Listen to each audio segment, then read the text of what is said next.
Wajar edisi 11.11, sebagian besar keluhan warga sudah dieksekusi.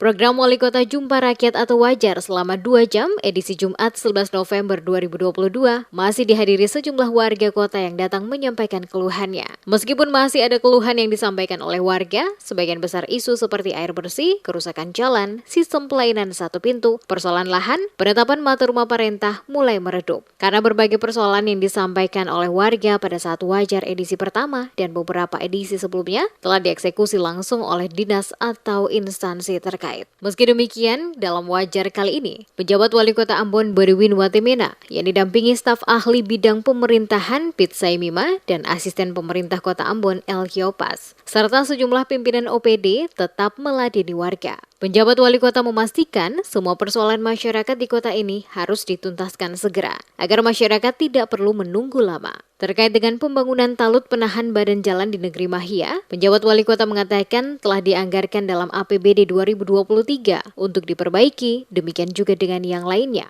Jadi semua yang disampaikan bagi kami itu masukan yang bisa digunakan sebagai bahan evaluasi untuk memperbaiki kebijakan pemerintahan, kebijakan pelayanan publik. Saya tentu berharap bahwa program ini minimal dia menjadi alternatif, solusi untuk masyarakat yang tidak bisa menyampaikan permasalahannya sesuai dengan mekanisme yang ada, mereka datang ke sini. Itu sebenarnya maksudnya. Jadi mudah-mudahan saja saya evaluasi karena begini, kalau sudah tidak ada lagi ngapain lagi program ini ada kan? Kalau tidak ada masyarakat yang datang.